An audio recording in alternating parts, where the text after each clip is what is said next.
É a noite de Halloween de 2016.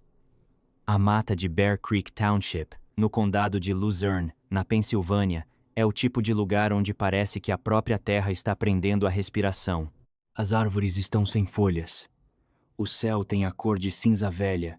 Dois caçadores caminham pelo mato, com as botas esmagando as folhas que já esfriaram faz tempo. Eles não estão à procura de nada fora do comum. Já percorreram essas trilhas antes, conhecem esse terreno. Estão atrás de veados. E aí eles veem, espalhados pelo chão e dentro de sacolas, parcialmente escondidos pelas folhas mortas e pelo escuro, estão restos humanos, partes de um corpo, os restos de uma criança. Eles param. Um deles pega o celular. As mãos tremem, mas não de frio. A ligação chega ao 911, e em questão de horas, a mata de Bear Creek Township se torna o centro de uma das investigações criminais mais perturbadoras da história da Pensilvânia. Porque o que os investigadores iriam descobrir não era apenas um assassinato, era a história de algo muito mais calculado, muito mais metódico e muito mais monstruoso do que qualquer coisa que pudesse nascer num momento de raiva. Isso foi planejado, foi deliberado, estava sendo arquitetado há anos. A vítima era uma menina de 14 anos, chamada Grace Packer, e as pessoas que a mataram não eram estranhos espreitando no escuro. Eram as duas pessoas que deveriam amá-la mais do que ninguém. Uma delas a adotou legalmente. A outra prometeu, através do sistema de proteção à criança do Estado, dar a ela um lar permanente. Grace Packer não morreu rapidamente. Ela não morreu sem saber o que estava acontecendo com ela, e não foi lamentada pelas pessoas que a destruíram. Sua mãe adotiva, Sarah Packer, disse a um júri, com uma voz fria e sem emoção, que Grace havia se tornado, nas suas próprias palavras, uma não-entidade, que ela queria que ela sumisse. E, em julho de 2016, Sarah Packer e seu namorado, Jacob Sullivan, se encarregaram de fazer exatamente isso. Essa é a história de Grace. Toda ela. Antes de Grace, havia Susan. Susan Hunsicker nasceu em 14 de agosto de 2001. Sua família biológica Rose e Rodney Hunsicker morava na região de Reading, no condado de Berks, na Pensilvânia. Os Hunsicker não eram pessoas ricas.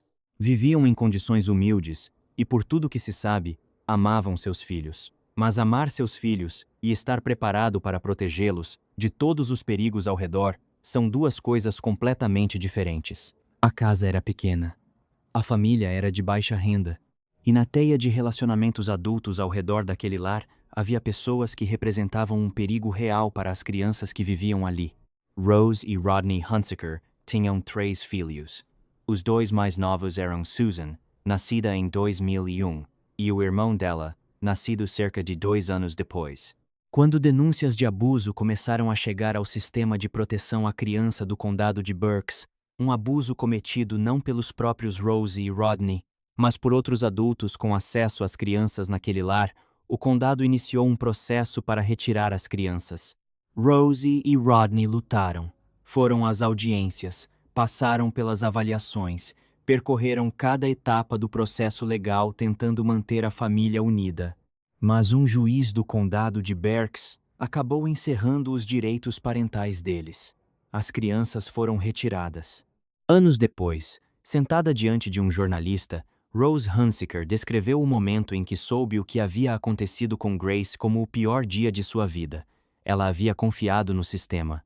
Havia acreditado que o sistema estava colocando seus filhos num lugar mais seguro do que o lar do qual foram tirados. Eu confiei nessa mulher, Rose disse mais tarde, se referindo a Sarah Packer, a mulher que havia ficado com seus filhos. A frase fica suspensa no ar, carregada do tipo de dor que não tem mais para onde ir. Susan e seu irmão mais novo foram colocados em famílias acolhedoras como irmãos e eventualmente foram adotados juntos. Susan tinha cerca de 3 anos quando foi colocada pela primeira vez na casa dos Packer. O irmão tinha cerca de 1 ano. A mulher que os acolheu era uma funcionária do setor de adoções do condado de Northampton, alguém que trabalhava dentro do próprio sistema que havia colocado essas crianças ali. Seu nome era Sarah Packer. O marido se chamava David Packer.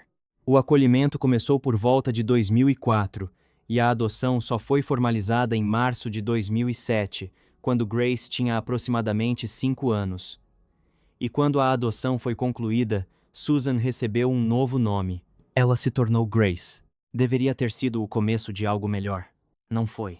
Grace se tornou uma criança que, por todos os relatos de pessoas que a conheciam fora de casa, era extraordinária em sua gentileza. Ex-colegas e professores a lembravam como alguém que tinha um instinto especial para as crianças mais solitárias de qualquer ambiente. Se havia uma criança sentada sozinha no refeitório, Grace ia sentar com ela. Se havia uma criança sendo deixada de lado no recreio, Grace percebia.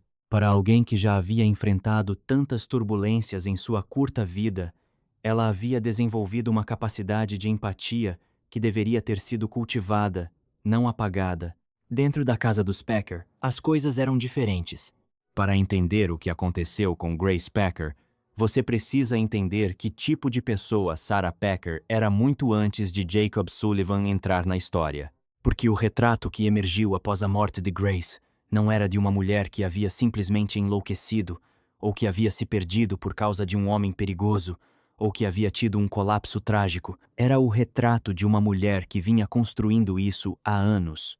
Sarah Packer trabalhava como supervisora de adoções no Departamento de Crianças, Jovens e Famílias do Condado de Northampton.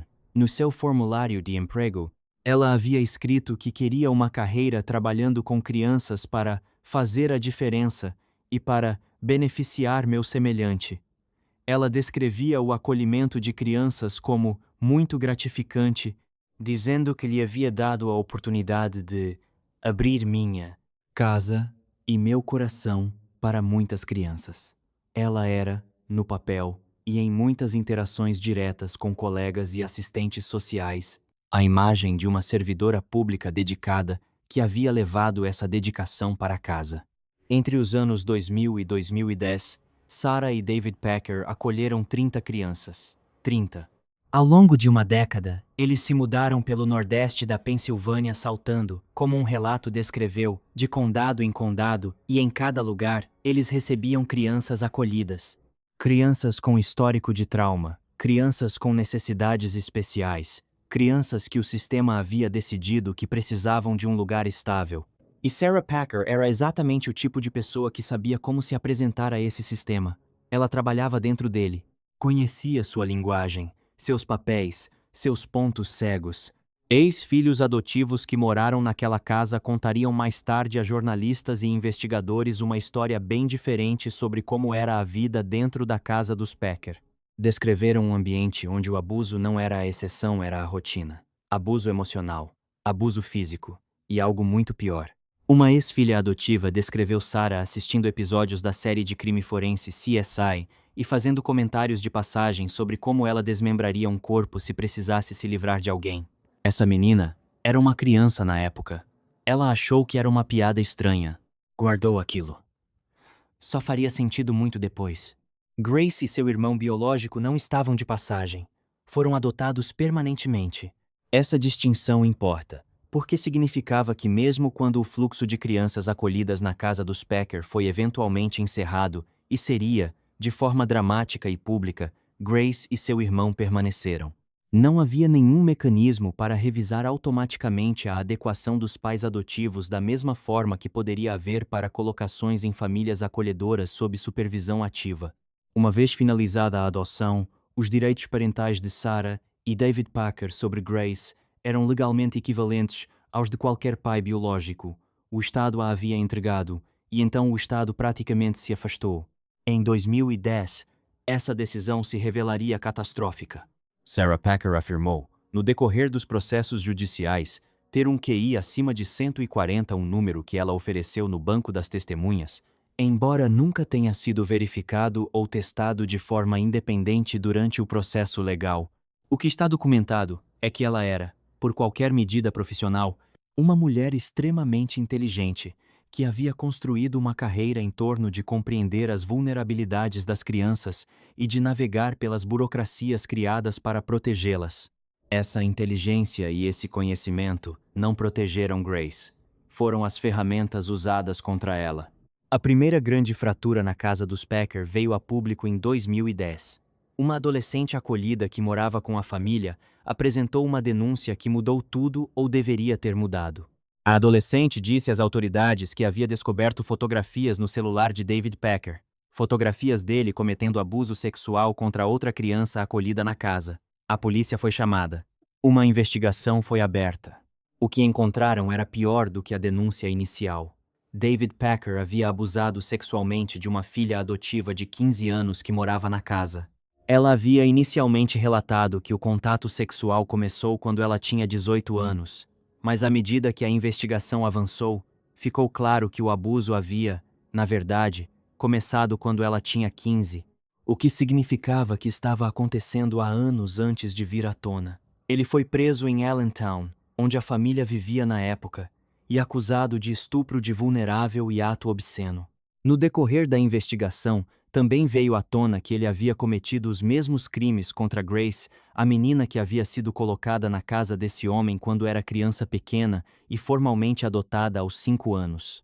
David Packer se declarou culpado e foi condenado a entre 6 meses e 5 anos de prisão, cumprindo a maior parte da pena antes de ser solto. Sarah Packer não foi indiciada.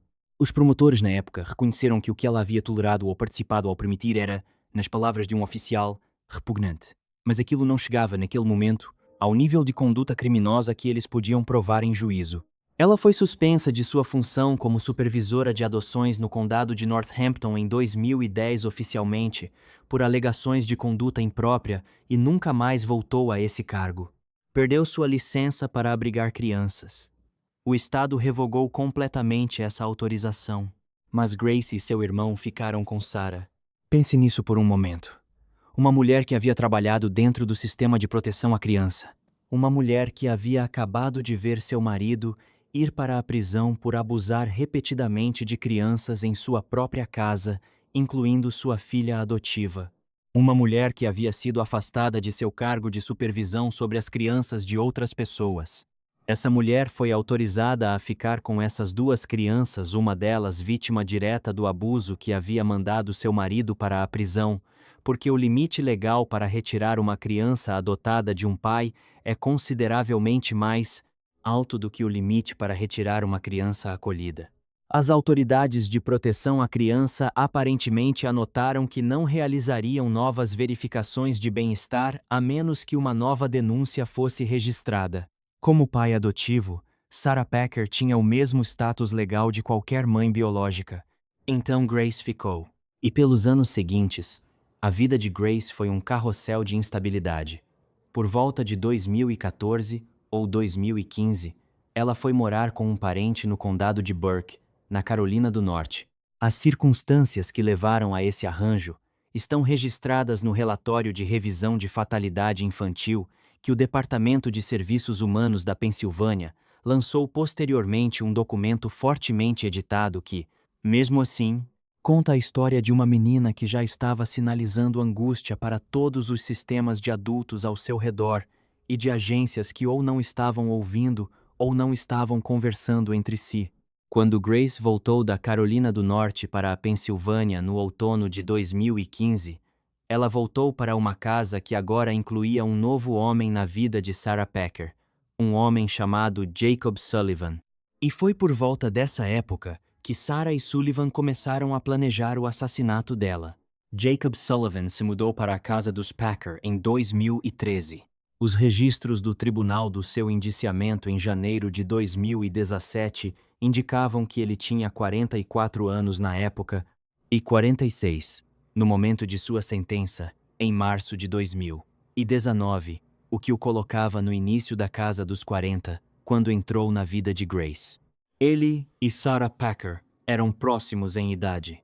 Não se sabe muito publicamente sobre o passado de Sullivan antes de entrar na vida de Grace, mas o que emergiu através dos processos judiciais e das reportagens de investigação pintou o retrato de um homem que encontrou em Sarah Packer não um amor redentor, mas uma confirmação dos seus próprios impulsos mais sombrios.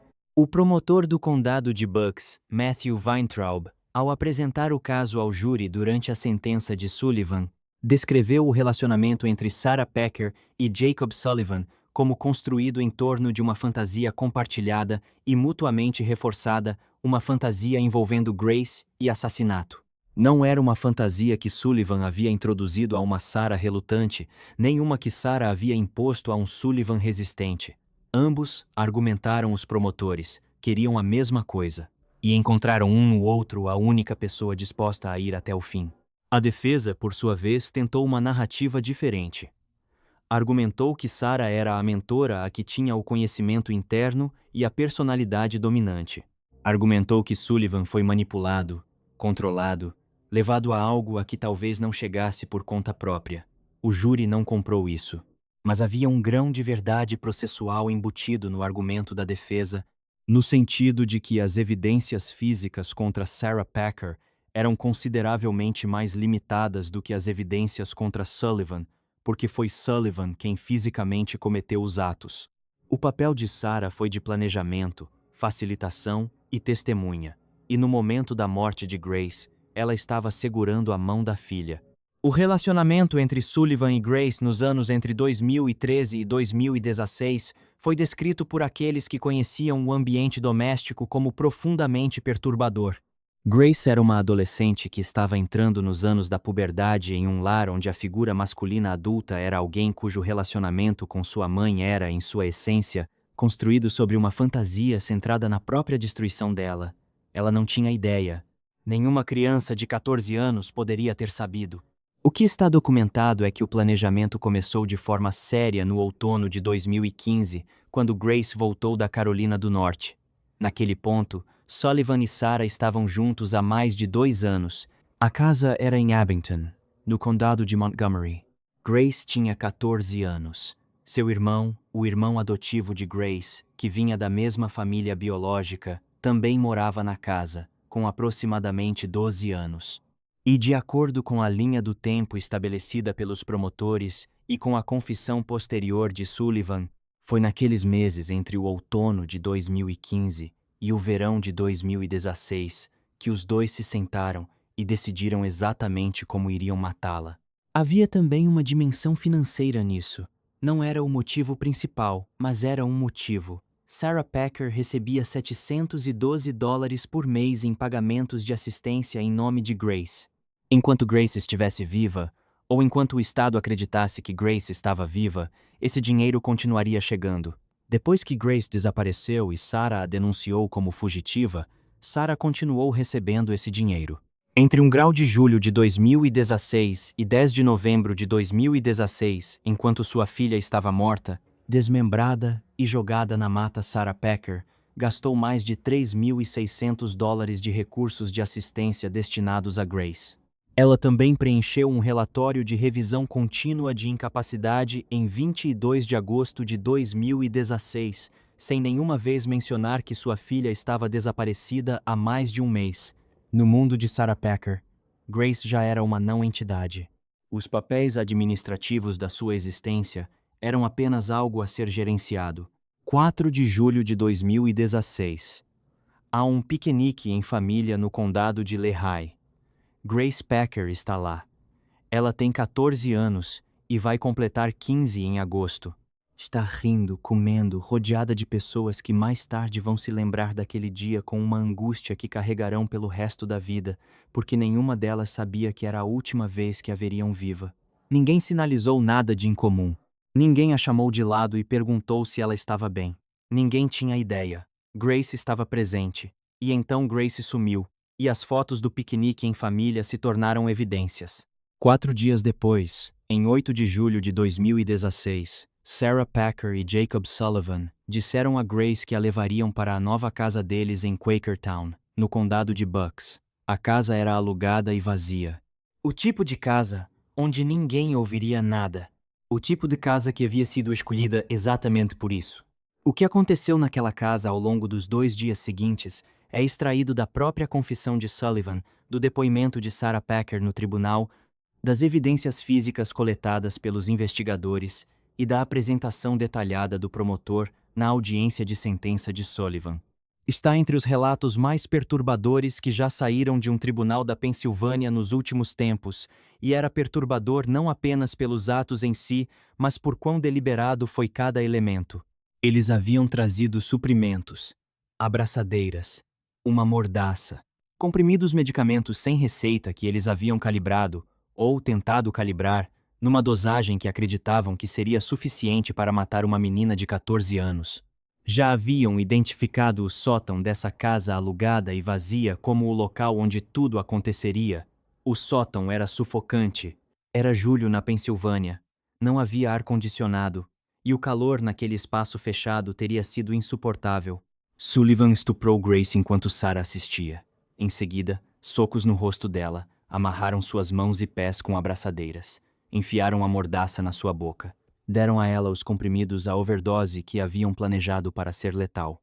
E então a deixaram naquele sótão, no calor, amarrada, amordaçada, drogada, para morrer. E foram embora. Grace não morreu. Em algum momento naquelas horas sozinha, num sótão sufocante, mal consciente, ferida, aterrorizada, Grace conseguiu cuspir a mordaça. Trabalhou nas abraçadeiras. Não conseguiu se libertar completamente. Ela tinha 14 anos, havia sido drogada e espancada, e estava lutando para continuar viva num lugar que havia sido planejado para ser sua sepultura. Mas ainda estava respirando quando Sarah e Sullivan voltaram na manhã seguinte. 9 de julho de 2016. Eles voltaram depois de aproximadamente 12 horas. Subiram as escadas do sótão e a encontraram ainda viva. Jacob Sullivan estrangulou Grace até a morte. Sarah Packer estava com ele. E de acordo com o depoimento que Sarah deu na audiência de sentença de Sullivan, ela estava segurando a mão de Grace quando aconteceu. Ela disse à filha naqueles momentos finais: "Tá tudo bem ir", disse a ela. "Não consigo mais te ajudar." A juíza que presidiu a audiência de sentença de Sullivan disse posteriormente que a brutalidade neste caso estava além da minha capacidade de descrever. Ela agradeceu aos jurados por conseguirem sentar através do que lhes foi mostrado as fotos, as gravações, as fitas. E a juíza Diane Gibbons disse que acreditava que todos havíamos falhado com Grace. Essas palavras, "todos nós falhamos com Grace", ecoariam pelos meses e anos seguintes de investigações, relatórios e processos judiciais, à medida que a dimensão completa do fracasso do sistema ficava em evidência. Grace Packer estava morta. Seu corpo estava num sótão. E Sarah Packer e Jacob Sullivan tinham um problema na verdade. Vários. E haviam antecipado a maioria deles. Em 11 de julho de 2016, apenas 2 dias após a morte de Grace, Sullivan e Sarah compraram uma serra de arco. De acordo com os investigadores e promotores, o corpo foi armazenado no sótão, embalado em areia sanitária para gatos por um período de meses, enquanto Sarah e Sullivan decidiam o que fazer a seguir e trabalhavam para encobrir os rastros no mundo exterior. No mesmo dia em que compraram a serra, Sarah Packer registrou um boletim de ocorrência de pessoa desaparecida na polícia de Abington Township. Ela disse à polícia que Grace havia fugido, que havia havido uma discussão, que Grace simplesmente foi embora. Descreveu sua filha como uma adolescente problemática com histórico de fugas e havia entradas suficientes no arquivo de proteção à criança de Grace, períodos documentados de instabilidade suficientes para que essa história não fosse descartada de imediato. A polícia começou a tratar o caso como fuga de menor. A história de cobertura lhes rendeu tempo. A polícia no condado de Montgomery começou a procurar Grace como uma adolescente desaparecida, não como uma vítima de assassinato. Fizeram apelos, pediram ajuda ao público. Fizeram o que se faz quando uma adolescente desaparece e a suposição é que ela saiu por conta própria. Por semanas, nada voltou, nenhum avistamento, nenhuma pista que desse resultado, nenhuma Grace. Sarah, enquanto isso, havia se mudado. Ela se mudou de Abington para Quakertown, para a mesma área onde a casa vazia do assassinato estava localizada, sem notificar a polícia do novo endereço. Matriculou o irmão mais novo de Grace no distrito escolar de Quakertown, mas não matriculou Grace. Quando os investigadores eventualmente entraram em contato com o distrito escolar em setembro de 2016, Descobriram que Grace havia sido retirada dos registros escolares de Abington, mas não havia nenhuma indicação de planos para matriculá-la em outro lugar. Ela havia sido apagada do registro administrativo da mesma forma que havia sido apagada da vida de Sarah Packer. Os investigadores fizeram inúmeras tentativas de contato com Sarah Packer ao longo de agosto e setembro de 2016. Ela foi não cooperativa. Mudou sem informar a polícia. Preencheu papéis sobre Grace, como se Grace ainda estivesse viva e sob seus cuidados. Recebeu dinheiro destinado à filha morta. Em 22 de agosto de 2016, mais de 6 semanas após a morte de Grace, Sarah preencheu um relatório de revisão contínua de incapacidade em nome de Grace e o enviou à administração da Previdência Social sem uma única palavra sobre o desaparecimento da filha. 7 de setembro de 2016, os investigadores confirmaram oficialmente que Grace e seu irmão haviam sido retirados do distrito escolar de Abington. O caso começou a mudar. O que havia sido tratado como uma investigação de fuga começava a parecer algo completamente diferente. E durante todo esse tempo, em algum lugar na Pensilvânia, os restos de uma menina de 14 anos estavam guardados em areia sanitária, esperando. O desmembramento aconteceu em algum momento antes de os restos serem transportados. Sullivan admitiu mais tarde que ele e Sarah, com medo crescente de serem apanhados, tomaram a decisão de desmembrar o corpo de Grace usando a serra de arco que haviam comprado. Ele contou aos investigadores os detalhes numa confissão que os promotores descreveram como um dos documentos mais perturbadores que já tiveram que ler.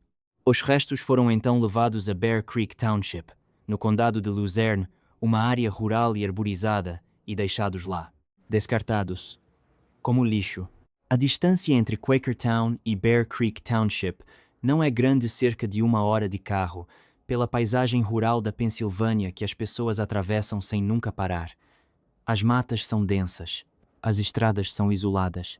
Era um lugar escolhido pelo sigilo e funcionou até 31 de outubro de 2016, quando 2 caçadores entraram naquela mata e encontraram o que Sarah Packer e Jacob Sullivan haviam deixado para trás. A ligação ao 911 da mata do condado de Luzerne chegou na noite de Halloween de 2016. Em 8 de novembro de 2016, os restos haviam sido identificados positivamente como de Grace Packer. Para os investigadores que haviam procurado por uma adolescente desaparecida durante quase 4 meses, essa identificação caiu como a confirmação de tudo o que eles haviam temido, mas se recusado a acreditar completamente até aquele momento. A revelação mudou completamente o cenário jurídico. O que havia sido uma investigação de pessoa desaparecida no condado de Montgomery era agora um homicídio. A promotoria do condado de Bucks, junto com as autoridades do condado de Montgomery, começou a convergir para o caso com uma nova urgência. Sarah Packer, que havia pairado nas margens da investigação como pessoa de interesse, estava prestes a se mover para o centro. Em 12 de novembro de 2016, Sarah Packer foi presa e detida no condado de Montgomery. As acusações iniciais eram de omissão de socorro e obstrução da administração da justiça, não ainda de assassinato. A polícia precisava de mais antes de poder registrar essas acusações. Precisavam de uma confissão, de evidências físicas corroborantes, ou de ambas. A investigação ainda estava em construção. 21 de dezembro de 2016. Sarah foi mantida para julgamento nas acusações iniciais. 2 dias depois, em 23 de dezembro, foi liberada sob fiança. Ela foi para casa. Ou melhor, voltou para o que restava de um lar, porque naquele ponto, o chão sob sua vida estava se dissolvendo. O caso estava recebendo atenção pública. Pessoas que a conheciam, que haviam trabalhado com ela, ex-filhos adotivos que haviam morado em sua casa, todos estavam falando. E então chegou 30 de dezembro de 2016. Naquele dia, a polícia pediu publicamente à comunidade ajuda para resolver o caso de Grace. Fizeram um apelo pedindo que qualquer pessoa com informações se manifestasse. O caso estava sendo oficialmente descrito como um homicídio. Sarah Packer e Jacob Sullivan estavam ambos cientes de que a rede estava se fechando. Naquele mesmo dia, Os dois fizeram um pacto de suicídio. Sullivan conseguiu comprimidos com receita médica.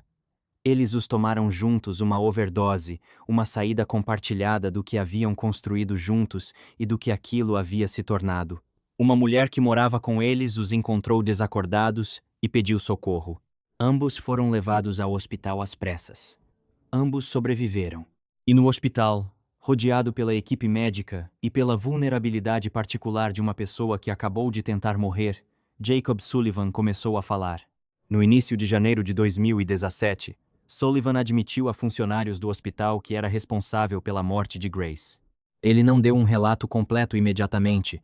Isso viria em entrevistas posteriores com investigadores, mas o que disse naquele quarto de hospital foi suficiente. Ele contou o que havia acontecido. Começou a descrever os eventos dos dias 8 e 9 de julho. Implicou Sarah. Implicou a si mesmo. Iniciou o processo que eventualmente o levaria a uma cela no corredor da morte em uma prisão da Pensilvânia.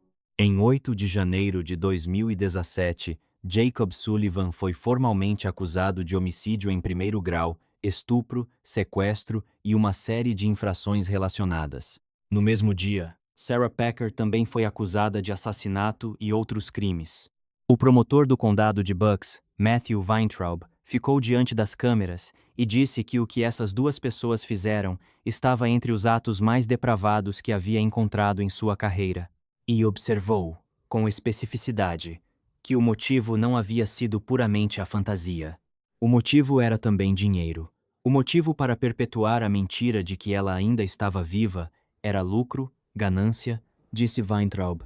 Era pelo dinheiro que eles podiam arrecadar por causa da vida e da própria existência dela. A mãe biológica de Grace, Rose Hunsicker, ficou sabendo das acusações em Reading.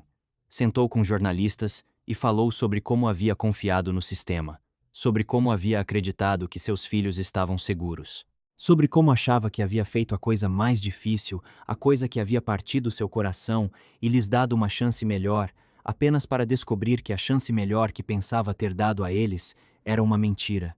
Antes de chegarmos ao tribunal, vale a pena fazer uma pausa aqui, porque a história de Grace Packer não é apenas a história de dois monstros. É a história de uma criança que tocou o sistema de proteção à criança da Pensilvânia e de um condado na Carolina do Norte em praticamente cada ponto de sua vida. E em praticamente cada um desses pontos, o sistema falhou com ela. O Departamento de Serviços Humanos da Pensilvânia eventualmente divulgou um relatório de revisão de fatalidade infantil relacionado ao caso de Grace. É um documento fortemente editado. Muitos nomes e detalhes específicos estão cobertos na versão pública, mas mesmo em sua forma editada, é uma leitura devastadora. A linha do tempo do relatório abrange quase toda a vida de 14 anos de Grace. Começa com sua retirada da casa dos Hunsicker, segue sua colocação com os Packer, rastreia cada interação subsequente com cada agência de proteção à criança de cada condado que tocou seu caso, e identifica o que chama de uma multiplicidade de oportunidades perdidas. Os condados envolvidos foram Berks, Lehigh e Montgomery, na Pensilvânia, além de Burke County, na Carolina do Norte. 4 jurisdições separadas, 4 agências separadas. E em todas elas, o tema recorrente é o mesmo. Informações não eram compartilhadas. Sinais de alerta eram minimizados. Os serviços prestados a Grace foram descritos como ineficazes. Quando um condado encerrava um caso, não informava adequadamente o próximo condado que o assumia. Considere o fracasso específico de 2010 sozinho. David Packer se declarou culpado por ter abusado sexualmente de Grace quando ela era uma criança pequena e foi preso por isso. Sarah Packer foi suspensa do emprego trabalhando com crianças vulneráveis. A licença de acolhimento de Sarah foi revogada. E ainda assim Grace ficou com Sarah. O raciocínio, conforme explicado posteriormente por funcionários da proteção à criança, era que pais adotivos têm o equivalente legal de direitos parentais biológicos e que, na ausência de uma nova denúncia, não havia mecanismo para iniciar uma revisão automática do acolhimento de Grace. Esse raciocínio pode ser tecnicamente defensável. É também, em retrospecto, uma condenação do design do sistema. Pense no que Grace estava vivendo naquele período. Seu pai adotivo havia acabado de se declarar culpado por ter abusado sexualmente dela. Ela estava crescendo na casa da mulher que havia assistido a tudo acontecer e que, como ficou claro mais tarde, potencialmente sabia que estava acontecendo. Não havia figura paterna na casa, nenhum defensor com poder real, nenhum assistente social fazendo visitas regulares. Ela havia sido, num sentido muito real, entregue a Sarah Packer e depois deixada lá. Houve um período em que Grace foi morar com parentes no condado de Burke, na Carolina do Norte. A seção do relatório de fatalidade sobre esse período está entre as mais contundentes do documento.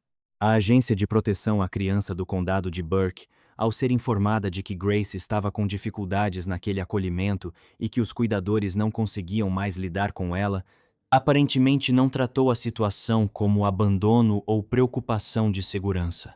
Localizou Sarah Packer e, sem realizar uma avaliação adequada da casa dos Packer, ou utilizar o processo legal conhecido como Compacto Interestadual, que existe precisamente para garantir que crianças transportadas entre estados vão para ambientes seguros. Verificados, simplesmente organizou para que Sarah viesse a Carolina do Norte buscar Grace. Encerraram o próprio caso. As agências da Pensilvânia realizaram uma verificação domiciliar com o propósito de encerrar o arquivo, não com o propósito de determinar se Grace estava segura. E Grace voltou para casa. O relatório também identificou o que descreveu como recursos insuficientes para crianças que apresentavam comportamentos sérios relacionados a trauma ou comportamentos sexualmente reativos, um reconhecimento de que mesmo quando o sistema tentava fazer o certo por uma criança como Grace, muitas vezes faltavam as ferramentas para realmente ajudá-la. O relatório não nomeou indivíduos específicos que foram disciplinados, demitidos ou de outra forma responsabilizados. Não está claro, mesmo agora, se alguém no sistema de proteção à criança perdeu o emprego pela morte de Grace Packer. As agências foram examinadas. Um relatório foi escrito. O relatório foi divulgado. Grace continuou morta. O governo do estado da Pensilvânia, através de 3 condados e múltiplas agências, teve mais de uma década de contato com essa criança. O nome dela aparecia em seus arquivos. Seu caso foi documentado, revisado e periodicamente escalado. E em julho de 2016, ela morreu num sótão sufocante pelas mãos da mulher que o Estado havia certificado como sua tutora permanente, enquanto cada sistema que deveria protegê-la já havia se afastado e seguido em frente. No período entre janeiro de 2017, quando as acusações foram registradas, e o início de 2019, quando os casos de Sarah Packer e Jacob Sullivan caminharam para sua resolução final, vários desenvolvimentos significativos moldaram como seriam os processos judiciais. Sullivan se declarou culpado, admitiu homicídio em primeiro grau e todas as acusações relacionadas. Essa declaração foi feita antes da fase de sentença, o que significava que o júri não decidiria sobre culpa, decidiria sobre a punição. As opções eram prisão perpétua sem possibilidade de liberdade condicional ou pena de morte. O promotor do condado de Bucks, Matthew Weintraub, que havia passado anos construindo esse caso, pedia a morte. Sarah Packer entrou numa negociação separada. Ela também concordou em se declarar culpada, mas em troca de uma garantia de prisão perpétua em vez da pena de morte.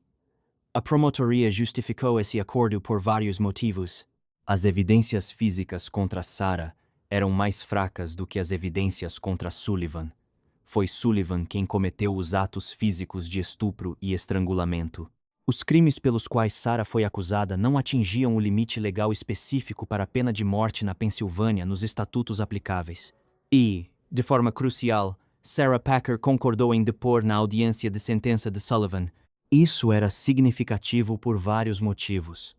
Significava que o júri que ouviria o caso de sentença de Sullivan ouviria da mulher que havia estado presente em tudo, não filtrado por um resumo de detetive, não reconstruído a partir de evidências forenses, da própria boca de Sarah. E então, em março de 2019, quase 3 anos após a morte de Grace Packer naquele sótão, o Tribunal do Condado de Bucks em Doylestown, na Pensilvânia, tornou-se o palco do que muitos observadores descreveram como um dos processos criminais mais perturbadores que já testemunharam. Sarah Packer chegou ao tribunal usando um macacão vermelho da prisão, sentou no banco das testemunhas, não demonstrou remorso em nenhuma forma reconhecível. Falou no que os repórteres no tribunal descreveram como uma voz monótona e sem emoção, a voz de alguém descrevendo eventos de longe. Alguém cuja conexão emocional com o que estava descrevendo havia sido cortada ou nunca havia existido. Ela disse ao júri: Grace havia se tornado, por falta de uma palavra melhor, uma não-entidade. Ela simplesmente não existia mais. Eu queria que ela fosse embora. Ela confirmou que havia assistido Jacob Sullivan estuprar Grace. Confirmou que estava presente quando Sullivan a estrangulou.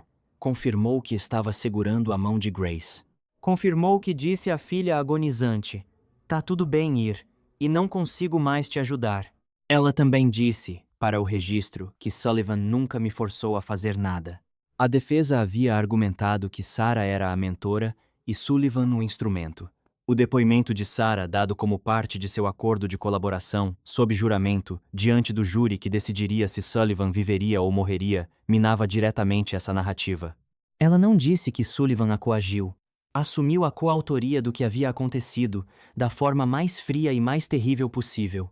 A galeria do Tribunal do Condado de Bucks incluía membros da família de Grace Packer, incluindo parentes que a haviam conhecido e amado, e que agora sentavam ouvindo a descrição detalhada e clínica de suas últimas horas.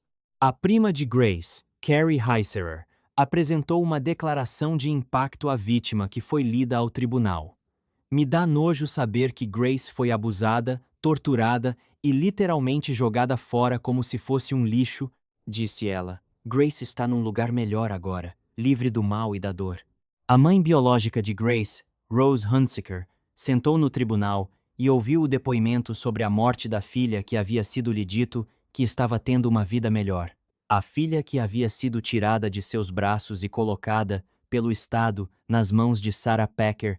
Em 27 de março de 2019, o júri retornou sua decisão na fase de sentença do caso de Jacob Sullivan.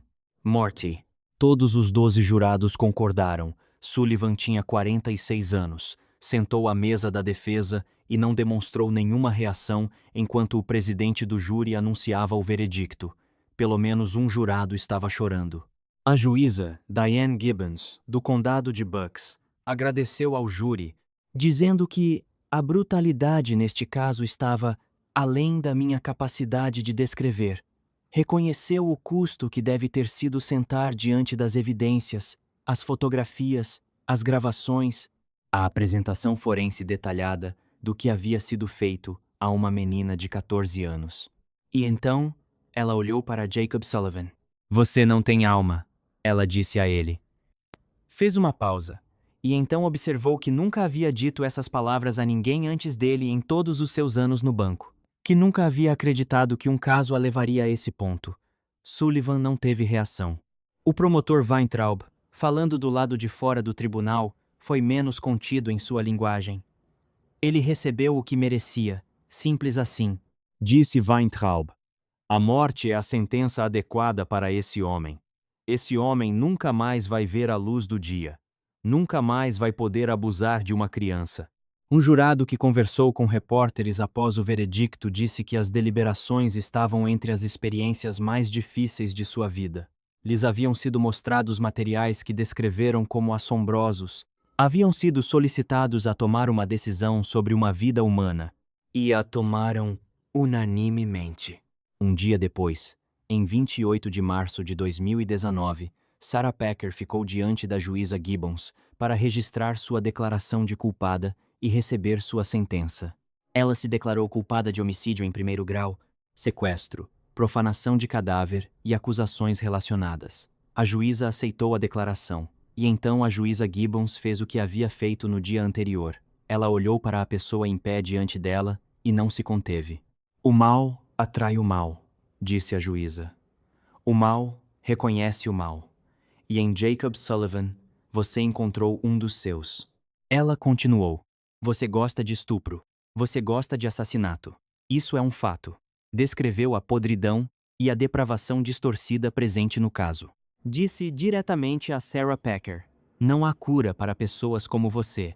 Sarah Packer foi condenada à prisão perpétua.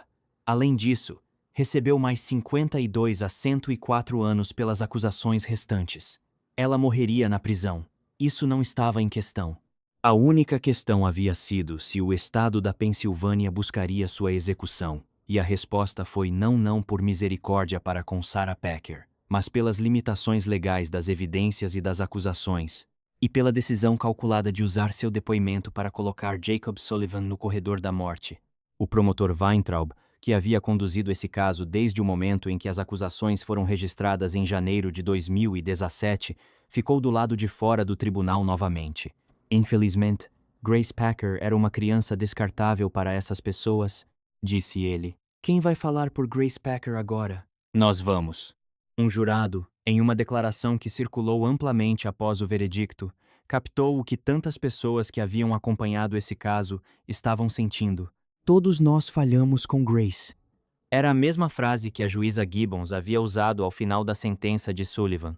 A juíza e o jurado chegaram às mesmas palavras de forma independente, porque essas palavras eram o único resumo honesto do que havia acontecido com uma menina de 14 anos que havia passado toda a sua vida dentro de um sistema que deveria protegê-la.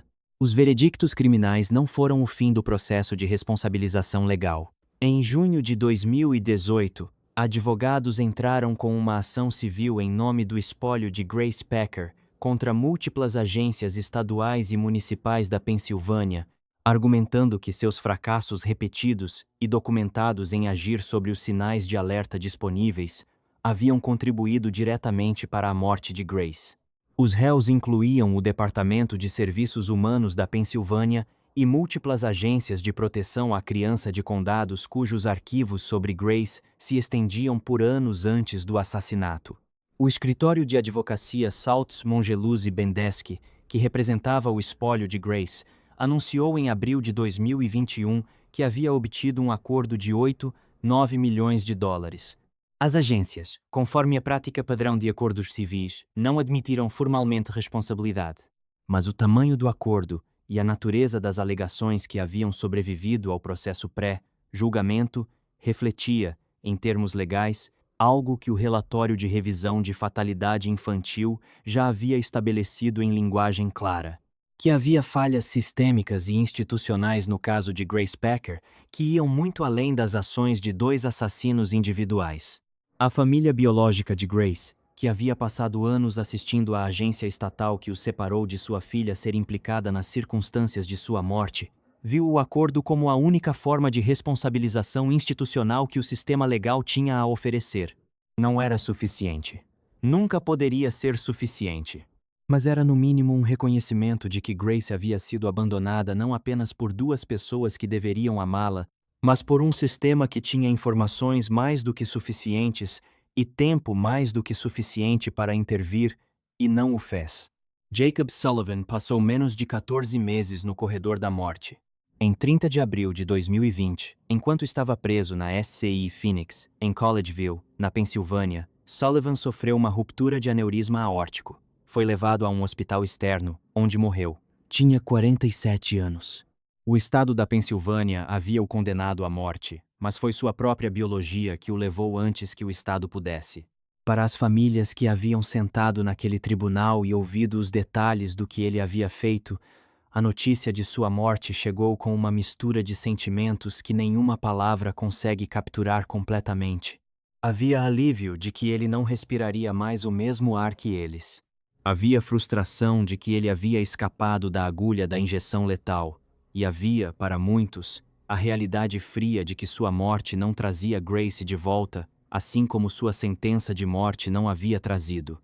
Sarah Packer continua cumprindo sua pena de prisão perpétua no sistema prisional do estado da Pensilvânia. Grace Packer teria 22 anos hoje. Ela foi enterrada com a ajuda de sua família biológica, a família que havia sido separada dela mais de uma década antes, quando ela ainda se chamava Susan Hunziker, quando ela era uma criança pequena demais para entender o que estava acontecendo. Rose Hunziker, a mãe que havia confiado no sistema, e visto essa confiança destruída de uma forma que definia toda uma vida de dor, participou das cerimônias fúnebres. O nome que Grace ganhou quando foi adotada, o nome que o Estado lhe deu quando a entregou a Sarah Packer, foi o nome pelo qual o mundo a conheceu quando sua história veio à tona. Mas ela nasceu Susan. E antes de tudo, antes dos arquivos, antes dos processos, Antes dos relatórios e das revisões e dos acordos, ela era simplesmente uma criança que merecia viver.